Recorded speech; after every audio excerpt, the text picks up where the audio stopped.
Pada prinsipnya kalau orang yang menggeluti itu yang gila bola, yang suka bola, cinta bola, ya hasilnya luar biasa. Tapi kalau yang di situ tidak suka bola, hanya ingin dekat-dekat saja dengan pengurus, ya nggak mungkin jadi. Jadi kalau hari ini saya harus ketemu 100 orang, ya saya harus ketemu 100 orang dari pagi sampai malam. Itu saya jalani itu.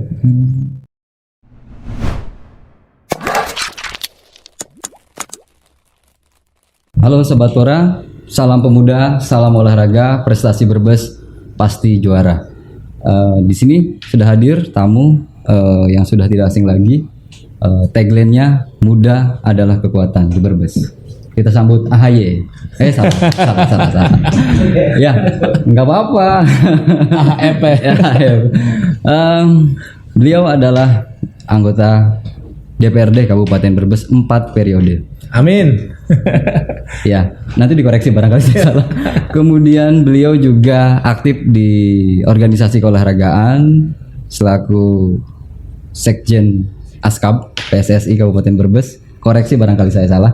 Kemudian juga dia Ketua Umum Persab Kabupaten Brebes, dan yang lebih dahsyat lagi, beliau adalah regenerasi petani milenial di Kabupaten Brebes. Kita sambut Mas Heri Fitriansah, anggota DPRD Kabupaten Brebes dari fraksi Demokrat. Assalamualaikum warahmatullahi wabarakatuh.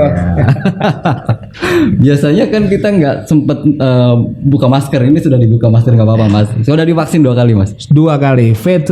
Iya. Gimana kabarnya Mas Heri? Alhamdulillah kabar baik, secara fisik sehat, pikiran tetap optimis. Iya.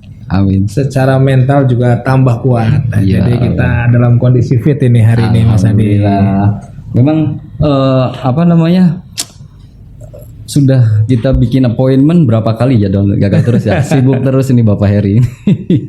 Ya mohon maaf, ini mudah-mudahan ini jadi waktu yang terbaik untuk kita ngobrol-ngobrol Mas Adi. Alhamdulillah. Ya itu tadi saya sudah disampaikan di awal juga Mas, bahwa obrolan ini mudah-mudahan bisa menginspirasi Sobat Pora di Kabupaten Brebes, karena sebagaimana kita tahu kondisi kepemudaan, kondisi olahraga ya sedang menggeliat di pasca pandemik ya Mas ya, di pasca pandemik ini. Jadi kegiatan-kegiatan olahraga juga yang mudah-mudahan bisa ya kembali normal seperti sedia kala.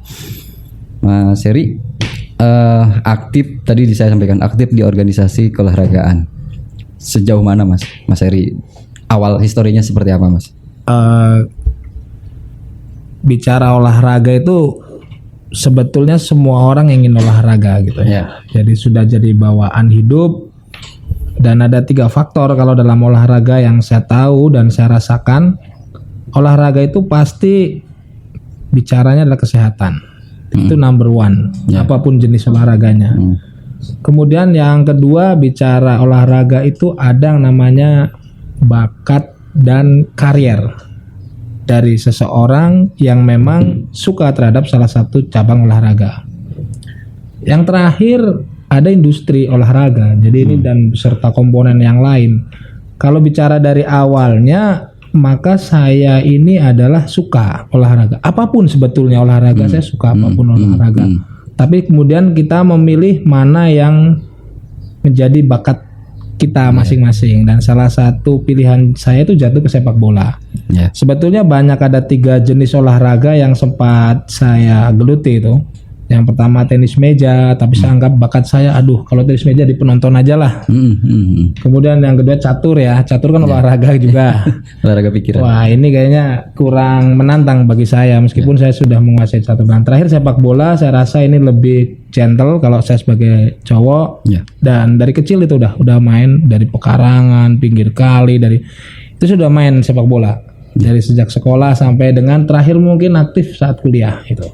Jadi bicara olahraga, saya udah dari kecil, mungkin sampai hari ini pun masih sangat dekat dengan olahraga. Dan masuk ke organisasi olahraga ya, salah satunya organisasi induk olahraga SAP di PSSI ya Mas ya. Itu tahun berapa Mas? Jadi kalau masuknya itu di tahun 2012. Jadi 2012 kebetulan ada event olahraga di tingkat kampung yang hasilnya lumayan beritanya viral kalau sekarang ini, karena dulu nggak ada medsos yang aktif, jadi viral di mana di desa saya, di desa Selatri waktu itu gelar kompetisi sepak bola dan saya jadi salah satu katakanlah pegiatnya di situ dan hasilnya luar biasa baik secara penontonnya, terus kemudian kita kemas pertandingannya, yang terakhir tentu ada hasil ekonomi yang mampu membangkitkan wilayah di situ. Sehingga nggak lama dari pengurus PSSI di Brebes khususnya di Persab itu memanggil kita. Gimana cara mengemas acara seperti itu? Itu awalnya itu seperti itu.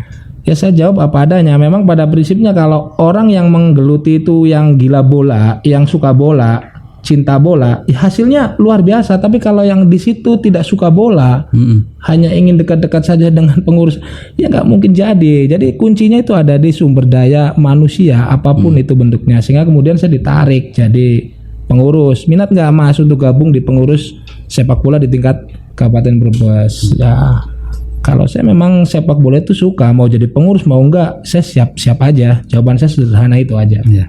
Berarti sebelum masuk partai, masuk induk organisasi apa memang sudah masuk?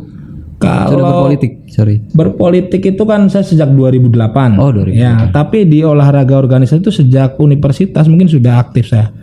Itu tingkat universitas. Jadi waktu itu ada namanya Liga Sipil ya, Liga Sipil karena saya teknik sipil UMY Muhammadiyah Jogja. Jadi Liga Sipil mahasiswa di Jogja saya sudah aktif di sana. Sudah tahulah bagaimana di kota itu menggelar kegiatan sepak bola gitu. Iya. Nah, terus masuk ke pengurusan jabatannya sebagai apa waktu itu, Mas? Nah, waktu itu pertama kali masuk langsung disuruh mimpin Persab. Nah, Persab ini kan klub olahraga yang resmi yang diakui oleh PSSI-nya pusat gitu. 2012 ya. Saya waktu itu juga ikut ya. Ya, termasuk Mas Adi saya ajak gitu ya. Karena saya tahu Mas Adi ini gila bola ya. Sukanya yang warna-warna merah itu kan. Waktu itu masih ada David Beckham kayaknya. Iya. Barcelona. Iya. Kabar Barcelona gimana? Saya sebenarnya di Barcelona lebih suka Messi-nya ya, bukan Barcelonanya. Jadi kalau klub saya AS Roma masalah ini. Oh, iya. Berarti Argentina ya. Mas, waktu itu kan ya sempat saya juga ikut terlibat dalam proses bagaimana mungkin merevitalisasi klub sepak bola ya waktu itu ya, karena kan di situ kita sudah ngelihat klub-klub di nasional gitu ya, di Liga 1 atau Liga 2 sudah profesional. Nah, bagaimana di Brebes waktu itu kita bersama-sama mewujudkan Persab ini bisa berprestasi lah, bisa jaya sepak bolanya. Nah, upaya-upaya apa Mas Heri waktu itu agar Persab ini benar-benar bisa mempunyai nama lah? Kalau pemikiran pribadi sebelum itu menjadi kesepakatan bersama, saya tuh sederhana sebetulnya, kan kita sudah ada hadisnya ya. Wah. Jadi segala sesuatu kalau dipegang oleh ahlinya, nah ini pasti. Jadi pasti itu yang pertama. Yang kedua, saya sangat yakin dan optimis kalau Brebes itu punya potensi sepak bola yang luar biasa, sehingga ketika saya diberi kepercayaan untuk memegang Persab itu saya akan berusaha sekuat tenaga bagaimana Persab itu akan sejajar dengan klub lain yang ada di Indonesia gitu. Karena potensi kita sudah ada. Nah, akhirnya upaya pertama saya sesuai dengan pengalaman kita, saya akan merekrut orang-orang yang benar-benar suka dengan sepak bola, benar-benar. Jadi itu seleksi kita jalankan. Makanya salah satu waktu itu Mas Adi masuk, beberapa orang masuk, dan kita sedikit keras terhadap orang yang hanya ingin numpang aja gitu ya. Numpang-numpang itu kalau sisi positifnya masih agak besar kita pertahanin tapi kalau negatifnya udah kurang kita ya sedikit ganti posisinya gitu. Jadi right man on the right place itu kita tepatkan. Setelah itu kita yakinkan semua pihak bahwa yang kita lakukan benar, kita akan maju gitu. Jadi saya sampai hari ini pun masih sangat yakin bahwa Persab suatu saat itu akan berada di liga tertinggi di Indonesia. Amin. Itu dari saya dan saya tularkan ke semuanya. Harus. Tinggal bagaimana jalannya yang benar. Nah, itu salah satu hasil konsultasi saya ke berbagai master-master yang ada di Indonesia, itu harus punya prestasi. Ya. Nah, salah satu yang paling dekat dan paling memungkinkan pada saat itu adalah Suratin. Ya. Piala Suratin itu piala yang prestige nasional dan mungkin akan jadi histori selamanya. Ini di tahun 2000. Wah, ini 2016, Mas. Ya. Jadi 4 tahun kita berusaha keras untuk sampai ke sini. Dan itu waktu yang menurut saya cepat. 4 tahun itu di luar dugaan kita sudah bisa sampai di sana. Kita berhasil mengukir sejarah untuk menjadi nomor 1 di usia 17. Ini nasional. Jadi ini cita-cita yang kecepatan sih sebetulnya, tapi dampaknya luar biasa setelah itu. Iya, booming lah. Persab itu waktu itu booming. Sorry. Sudah di prestasi sudah. Kemudian dalam mewujudkan prestasi itu kan sudah tadi dijelaskan pemikirannya Mas Heri. Hambatannya seperti apa, Mas? Kita kan mempertahankan prestisi seperti ini gitu, Mas. Kalau bicara hambatan, jelas di Indonesia sendiri sepak bola dengan duit itu masih satu yang nggak bisa dipisahkan, Mas. Ya. Jadi dana untuk meraih prestasi ini sangat besar sekali. Saya hanya ingin bercerita pada saat itu ini ada dampak negatif juga terhadap kita manajemen ya. Kita fair aja karena itu memang katakanlah sudah menjadi rahasia umum. Kalau untuk jadi juara kita butuh biaya yang tinggi dan itu menghasilkan prestasi sekaligus hutang yang sangat besar untuk Persab ya. Jadi 2016 itu kita laporkan minusnya itu 650 jutaan. Jadi itu kita punya hutang 650 juta.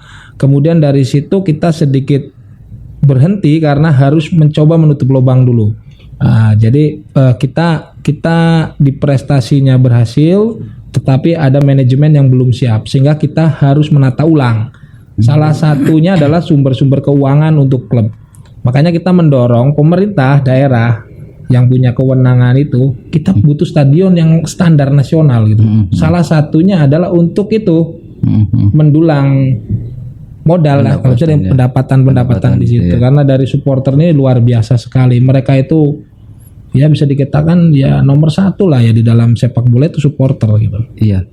Jadi salah satu upaya untuk mendapatkan uang di sepak bola itu adalah dari pendapatan pertandingan. Di situ duitnya bersifat cash ya. Jadi jual beli tiket itu ya itu cash. Di luar sponsor itu, Mas, kayak semacam kemarin di aparel itu kan ada. Iya. Nah itu seberapa besar pengaruh sponsor sepak bola dari swasta itu loh, melalui corporate atau apa sih? Kalau swasta itu kan dia membantu dengan sifat rutinitas dan bentuknya mungkin tidak begitu besar. Jadi misal kayak aparel kita saat ini adalah All Java.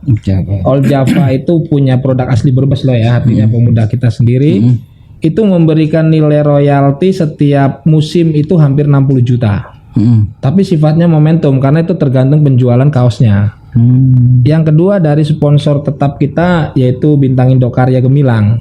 Big ya itu alhamdulillah difasilitasi oleh Ibu Bupati, kita ketemu dengan pihak-pihak swasta dan kita diterima menjadi salah satu penerima dana sponsorship itu senilai 20 juta per bulan. Tapi kalau pertandingan itu bisa 1 bulan 2 kali, 3 kali, 4 kali dan itu menghasilkan fresh money. Fresh money itu dibutuhkan sekali dalam perputaran keuangan di samping juga ada dana bantuan dari pemerintah. Dana bantuan dari pemerintah juga sudah cukup baik saat ini kita alami. Tapi untuk sampai ke jenjang yang lebih tinggi kita harus lebih berusaha lebih keras lagi lah untuk sepak bola di Brebes ini.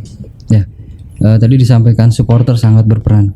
Untuk Persab sendiri supporter Persab itu sabar mania. Ya. Seberapa pengaruh untuk tadi dari segi supporting pendanaan, kemudian dari semangat di Persab sendiri seperti apa, Mas? Supporter itu nyawa dan pola pikir kita itu sangat betul-betul dipengaruhi oleh supporter. Semakin tinggi semangat supporter, semakin tinggi kita ingin mengangkat prestasi. Jadi supporter ini nggak kenal lelah bener-bener. Dikatakan kalau dibilang nyawa sepak bola ya ada di supporter sebetulnya. Jadi kalau bicara dana itu kan sesuai kemampuannya supporter. Tapi kalau semangatnya supporter itu di atas segalanya. Jadi sampai hari ini saya itu pengen mewujudkan impian mereka. Dan bersama-sama, nggak bisa saya sendirian. Aku harus dibantu juga oleh teman-teman Sabermania, dan Sabermania ini nggak boleh persap tidur, dibangunin terus. Jangan malas gitu. Itu semangat mereka itu seperti itu. Iya.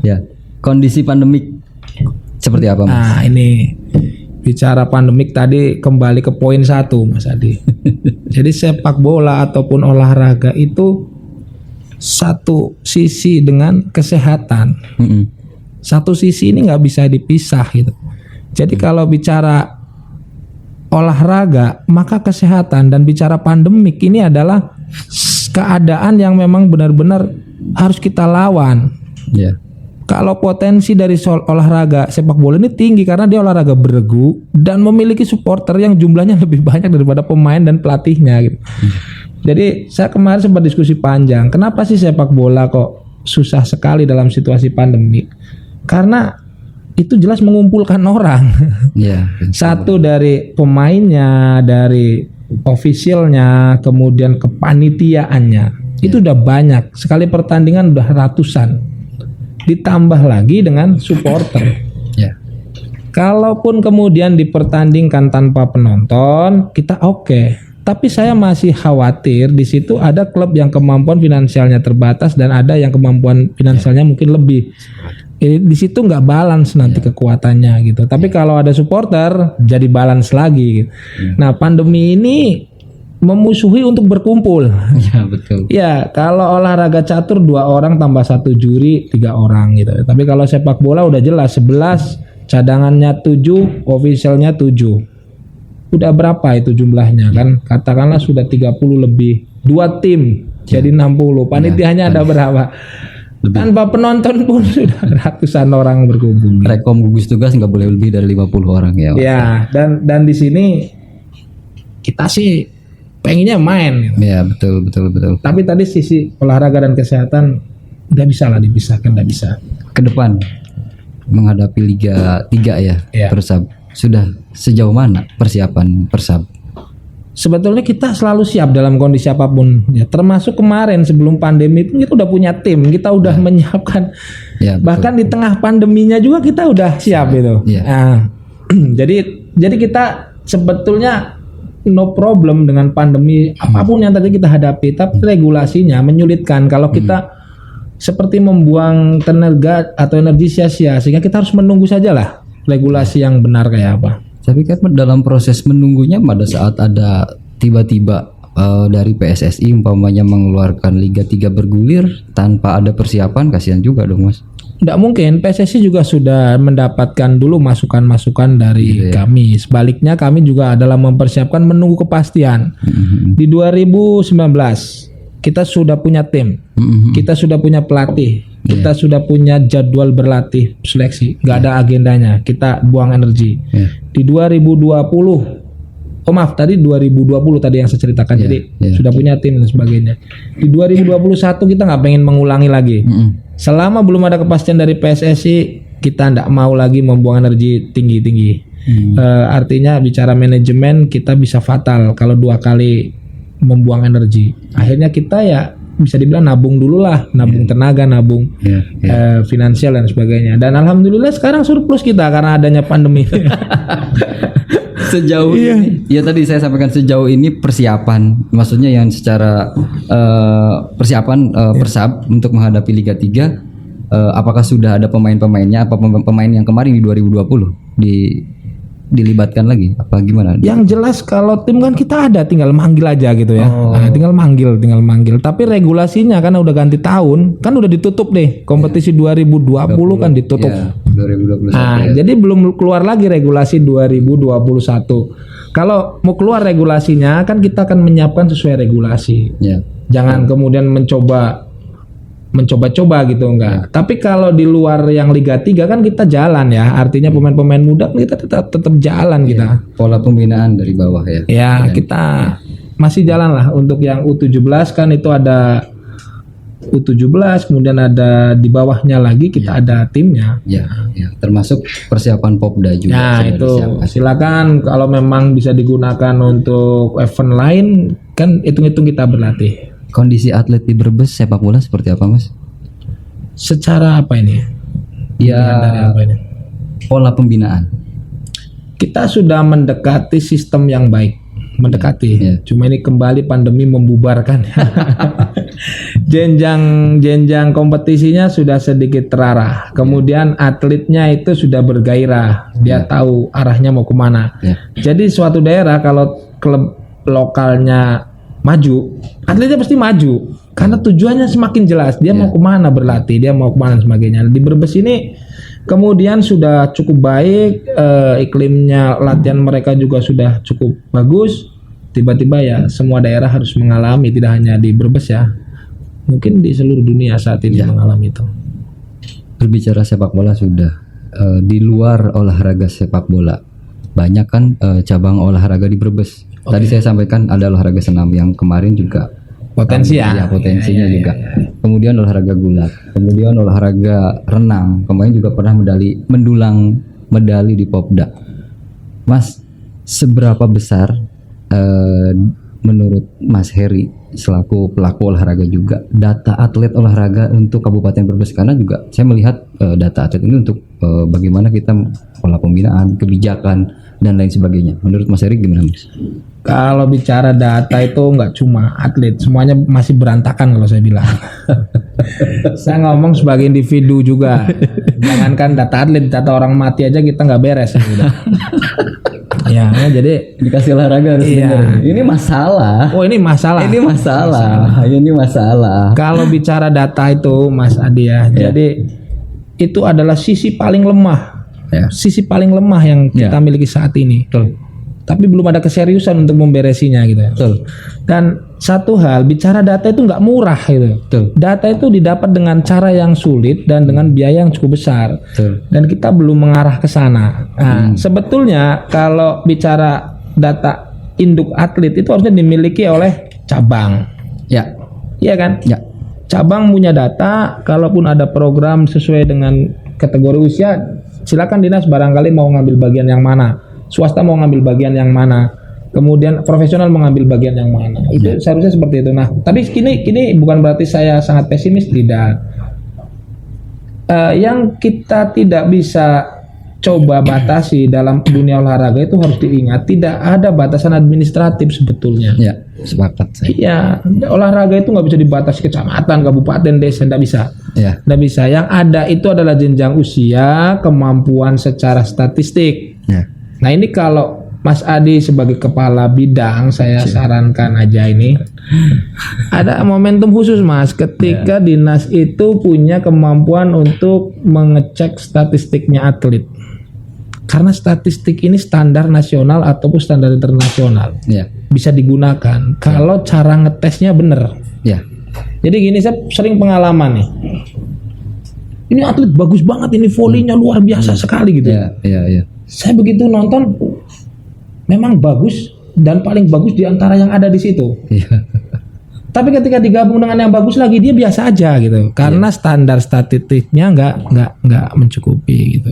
Jadi kalau bicara data atlet, saya sarankan komunikasi yang intens dan siapkan fokus untuk mendata. Dan orangnya adalah orang yang dipilih dengan baik untuk mendata itu. Kemudian data ini kan butuh updating sewaktu-waktu. Nah, ngupdate juga butuh tenaga, butuh waktu, butuh biaya lagi. Jadi kalau bisa, kalau mau bicara data, ya siapkan dana awalnya dengan bagus, dana rutinnya juga dengan baik, sistemnya juga diperbaiki, Mas Adi. Siap. Atlet kita banyak kok, banyak sekali. Gitu. Ya memang ini programnya Pak kasih olahraga dalam mewujudkan pendataan atlet olahraga. Ini sudah saya sudah saya colek Mas. Kemudian menjadi bagian dalam proses aksi perubahannya dia. Makanya tadi titip pesan kepada Pak Heri gimana terkait dengan data atlet olahraga di Kabupaten Brebes. Ada masalah berarti benar. Itu yang dicari sama Pak Kasih Olahraga. Pasti masalah. Oke, olahraga sudah Mas. Yang mudah-mudahan bisa menjadi inspirasi juga buat sobat Pora di Kabupaten Brebes. Kemudian terkait dengan muda dan berpolitik. Ini tadi olahraga sudah, ini muda berpolitik gitu kan. Iya kan. Saya kenal Mas Heri ini masuk politik berarti 2004 ya. 8. Oh 2008. Oh 2009 ya. Masuknya 2009. Berarti sudah 3. Oh, dikoreksi tadi ya. Berarti 3 periode. Iya. Gimana Mas masuk politik dalam usia muda waktu itu? Belum nikah kan waktu itu. Nah, ini buat inspirasi juga buat sobat-sobat pemuda yang mau masuk ke ini jadi catatan bagi saya dan akan jadi inspirasi sebetulnya bagi banyak pihak. Pada intinya segala sesuatu yang ditekuni, diyakini dan dicari ilmunya dengan benar, itu akan menghasilkan sebuah karya yang baik. Nah, untuk politik ini kalau saya bilang adalah seni tertinggi di dalam semua hal ya, di segi kehidupan kita. Jadi saya masuk politik itu kecelakaan itu. Kecelakaan ya. Saya kuliahnya aja teknik sipil, ibaratnya lebih dalam condong saya itu ke sosial lah.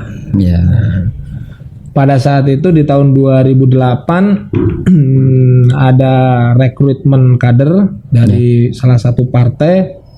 Saya tergolong minat karena partai itu menggaungkan 20% pendidikan pada saat itu. Sehingga saya sebagai kaum akademisi berminat untuk masuk. Dan kebetulan yang ngajak ini juga waktu itu orang besar lah di Brebes Mas Didion itu. Kemudian saya bergabung. Dengan saya bilang kecelakaan tuh begini, saya tuh nggak tahu sama sekali tentang politik, nggak tahu. Yang ada itu modal nekat saja. Modal nekat, dan saya tidak tahu kalau masuk ke legislatif pada saat itu harus dipilih oleh rakyat. Yang saya tahu masuk ke legislatif itu kayak pendaftaran biasa. Saya lolos seleksi, ikut tes, jadi anggota dewan. Iya, terus nanti bersaing entah lewat wawancara, entah lewat ujian biasa. Berarti profesional sekali kalau tes seperti itu. Iya, ternyata harus dipilih oleh rakyat dan saya sudah daftar lagi posisinya. Akhirnya tadi saya tekuni itu. Orang lain bisa kok, masa saya nggak bisa gitu. Dengan usia yang cukup muda karena saat itu masih kuliah ya, usia 21 saya. Waktu jadi dewan masih kuliah? 22 waktu anggota dewan itu, mau ke 23 itu waktu jadi terpilihnya itu. Oh, berarti proses kuliah masih berjalan? Masih, waktu itu sudah skripsi memang. Saya daftar anggota DPRD, kemudian setelah selesai daftar, pada saat masa kampanye alhamdulillah lulus. Saya nggak ngurusi politik dulu, lulus dulu kuliah. Nah, kemudian setelah lulus kita terjun langsung ke masyarakat untuk mengikuti sistem yang ada di saat itu, yaitu dipilih oleh rakyat dengan suara sebanyak-banyaknya. Prinsip saya sederhana, saya ketemu aja orang sebanyak-banyaknya. Saya ketemu langsung, saya minta tolong, saya ajak salaman, saya ajak ngobrol, pokoknya tolong pilih saya, gitu aja. Tidak ada apa-apa. Modal ketemu, tolong pilih saya. Iya, saya punya prinsip kayak lagunya Krisdayanti ya, pilihlah saya. Jadi. Tapi saya tetap ngandelin statistik Mas. Jadi waktu itu saya masih ingat saya disaranin sama para senior, kamu nyari suara 10.000 gimana caranya kayak gitu. Akhirnya saya pakai statistik, minimal saya ketemu orang 50.000. Iya, saya pakai statistik. Jadi selama hampir 10 bulan itu saya punya target ketemu orang 50.000 orang. Sebulan 50.000? Enggak, 10 bulan. Oh, sebentar. September, Oktober, November, Desember, Januari, Februari, Maret, April, 8 bulan. Ketemunya 50.000 tuh? 50.000 orang. Gimana? Datang ke rumahnya. Door to door. Jadi pada saat itu saya, berarti kalau 50.000 dalam waktu sekian lama itu per hari saya harus ketemu berapa orang? Itu saya hitung sekali. Saya hitung benar-benar. Jadi kalau hari ini saya harus ketemu 100 orang, ya saya harus ketemu 100 orang dari pagi sampai malam. Itu saya jalani itu. Itu awalnya kayak gitu. Jadi Ya. Prinsipnya sederhana, saya pengen ya namanya jaring kan. Nah, itu. Jadi di politik itu seperti itu dan alhamdulillah sekarang tak terasa sih sudah 13 tahun saya di politik. Suka dukanya. Suka dukanya. Jadi anak-anak muda itu kalau misalnya punya keinginan, punya peluang, itu yang pertama tangkap dulu peluangnya. Ya. Jalani dulu. Baru ngomong susah, baru ngomong enak kayak gitu. Jangan baru dibayangin dulu, nanti nggak jadi, udah susah, nggak bisa. Saya itu waktu itu ya bisa dibilang sangat baru ya. Tapi saya berpikir orang lain mampu kok, kenapa saya enggak? Dan kalau bicara politik berarti orang. Saya ketemu orang aja sebanyak-banyaknya. Yang cocok, insya Allah milih. Yang nggak cocok juga nggak mungkin melawan, paling nggak milih aja kayak gitu. Ada tagline-nya. Ini AHY, ini AHF deh. Saya jadi baper nanti. Kita harus baper loh. Kita tuh harus baper, harus bawa perasaan. Jadi waktu itu saya memang juga bawa perasaan gitu kan. Saya ketemu Pak, daripada milih yang nggak pernah ketemu, milih saya aja udah ketemu nih kan kayak gitu. Betul. Jadi saya ngomong apa adanya. Bapak ini dari dulu milih anggota dewan kan nggak tahu orangnya. Iya kan. Betul. Sekarang ini saya di depan Bapak. Kalau saya jadi dewan kan Bapak udah ketemu dewan gitu, waktu itu. Walaupun ketemu pada saat pemilihan aja. Dan itu awal. Kalau mau milih lagi harus ketemu lagi. Ketemu lagi. Jadi ada hubungan emosional yang kita jaga. Makanya tadi alhamdulillah sampai 3 periode saat ini gitu. Alhamdulillah. Luar biasa. Kemudian olahraga, politik. Dan kemarin tadi saya sampaikan bahwa petani milenial. Ganti gambar lagi. Langsung ganti gambar. Mas, motivasinya apa sih Mas jadi petani milenial Mas? Ya. Ini menarik sebetulnya, ada kata kunci di sini Mas. Jadi kita ini kan menghadapi pandemi ya. Betul. Pandemi ini bisa dikatakan menghantam semua bidang.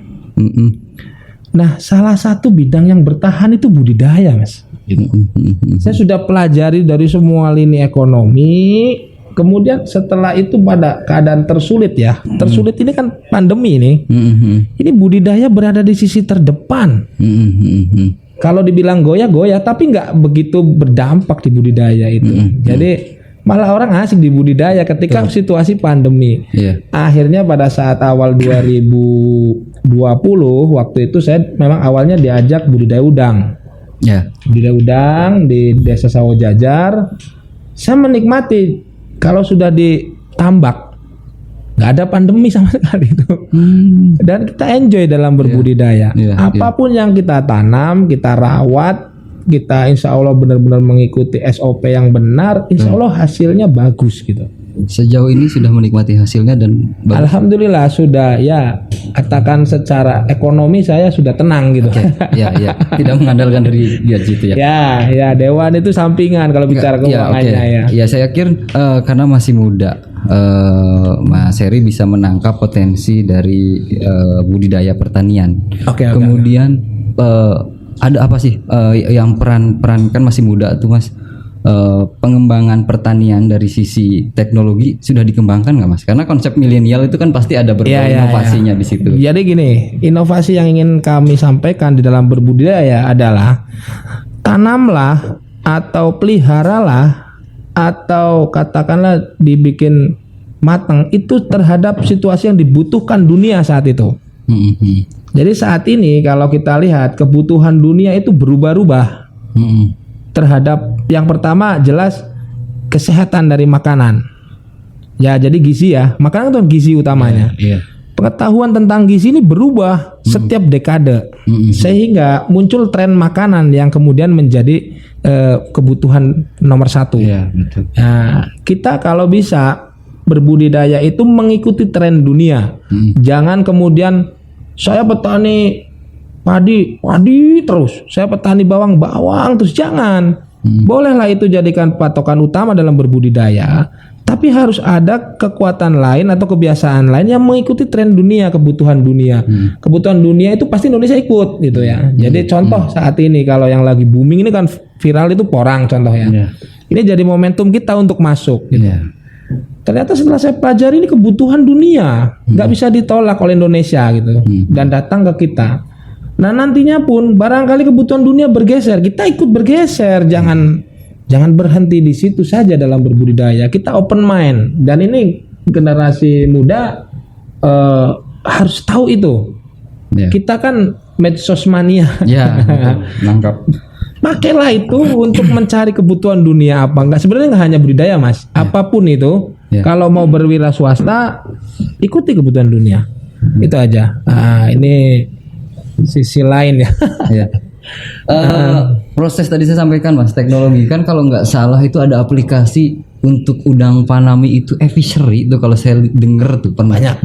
Iya kan ya, ada aviary. Sudah dikembangkan nggak? Maksudnya dengan konsepnya Mas Heri kalau punten ya, kalau umpamanya kalau yang biasa ya kalau konvensional kan kayak gini lah istilahnya, yang tradisional seperti yang biasa-biasa para tani tambak atau apalah gitu kan mengembangkan dengan secara tradisional. Nah, yang dilakukan peran Mas Heri ini ya istilahnya untuk menggerakkan, yang pertama menggerakkan anak-anak muda untuk ya ikut terlibat di dalam proses regenerasi petani. Saya khawatir juga nih proses petani di kita kan anak-anak mudanya juga kan jarang ikut terlibat ya Mas ya. Benar. Ya maksudnya saya seperti itu. Kemudian proses menggerakkan para petani lokal atau para petani yang konvensional atau yang tradisional beralih ke yang semi yang beralih ya yang benar-benar ya kayak mengembangkan aviary udang lah istilahnya seperti apa gitu loh. Aplikasi seperti itu sudah dikembangkan Mas. Sudah. Jadi kita kalau bicara pembudidaya nggak ke situ, itu nanti lain cerita. Tapi bagian dari manfaat budidaya adalah pemasarannya. Itu ya. Jadi peran pemuda itu kan gini, mau model apapun tergantung kemampuan modal sebetulnya. Di situ. Nah, pemuda ini kan rata-rata belum memiliki modal yang kuat secara finansial, tapi secara kemampuan lain ada. Kalau memang untuk berbudidaya masih khawatir, coba di pemasaran budidayanya dulu. Apa sih yang di pasaran paling rame? Ya bahasa kasar cari calo dulu lah. Cari calo. Calo ini kan nggak butuh modal. Tahu pembelinya dari A, ya kan? Tahu barangnya ada di B. Jadi tengah-tengah dulu, dapat untung dulu dari situ. Itu lewat aplikasi apa? Aplikasi apa aja, Facebook, IG semuanya bisa. Itu awal saja untuk awal. Kemudian kalau bicara ke teknologi itu begini, ada yang kita sebut dengan mempercepat waktu dan memperbanyak hasil. Nah, itu yang lebih ekstrim di situ, tapi modalnya lumayan, Mas. Jadi kalau saya bicara ke situ, kita asik aja, senang aja. Tapi akan mundur biasanya baru wah modalnya tinggi gitu ya. Betul. Kenali dulu yang kira-kira yang laku dijual apa, itu yang dibudidayakan. Banyak ini apa namanya ini? Cupang. Ya kan? Ini modalnya nggak terlalu tinggi kalau bisa jualnya ini. Modal gambar satu, ya yang punya barang sih orang lain ya kan, tapi kita bisa jualin. Nah, itu. Benar nggak Mas ya? Cupang ini perlu dikenalkan. Jadi kita teraih dulu pasarnya. Kita untuk yang bermodal terbatas ya, raih dulu pasarnya, kenali, kita jadi penghubung aja dulu.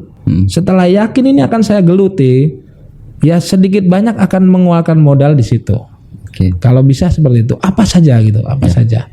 Itu pemuda harus ada di sana, karena orang tua kalau main medsos juga kurang enak juga didengarnya. itu aja ya. Oke Mas, olahraga, politik, kemudian pertanian, bisa share dong faktor kunci suksesnya seperti apa biar teman-teman sobat Pora bisa ya Mas Heri inspirator buat sobat Pora yang ada di Kabupaten Brebes, bisa syukur-syukur bisa mengikuti jejak karirnya Mas Heri. Ya, ini saya mengambil kesimpulan meskipun berubah-ubah dalam hidup ini ya. Tapi ada satu kesempatan yang namanya momentum yang memang harus kita manfaatkan sebaik mungkin. Jadi kalau bicara sukses itu kan timing. Kalau saya bilang, sukses itu timing. Sekarang lagi yang sukses ini misalkan yang lagi di bidang A, kita boleh nggak ikut? Boleh, kita ikut di bidang A. Tapi kan nanti berubah seiring keinginan waktu gitu. Jadi selama kita bisa memanfaatkan momentum, kita siap, jangan mundur gitu, langsung aja masuk. Adapun resiko dan sebagainya itu pasti ada resiko dan sebagainya. Tapi ketika mendalami sesuatu itu jangan tanggung-tanggung, udah masuk, mulai aja dulu, mulai dengan hal yang paling kecil, yang paling bisa kita mulai dari rumah, dari tenaga kita sendiri. Jadi contoh ketika saya berbudidaya, saya mulainya dari apa? Dari medsos, saya belajari, ya kan, apa sih ini yang bisa saya garap saat ini, artikelnya tapi ya kalau bisa dapat infonya yang faktual, jangan yang hoax gitu jangan hoax itu disaring.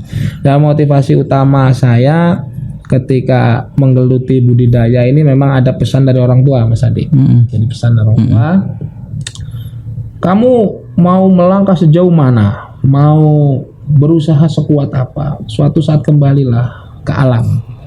Apa yang alam butuhkan, apa yang alam sediakan, manfaatkan. Karena itu penopang utama nanti di dalam kehidupan ini. Betul. Jadi misalnya kita udah rame di politik, udah rame kemudian di hal-hal yang lain, hobi dan sebagainya, alam ini menyediakan sesuatu. Betul. Petiklah. Tapi tanam dulu sebelum metik.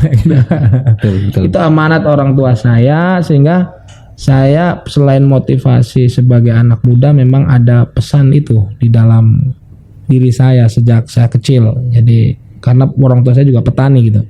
Jadi kamu nanti mau sukses setinggi langit, mau jauh sejauh apapun burung terbang, kembalilah ke alam. Alam menyediakan semuanya.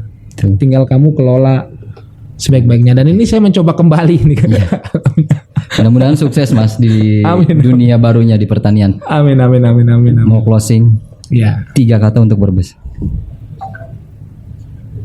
Brebes itu 3 kata ya? Nah, tadi nggak diajarin dulu nih. Surprise ya.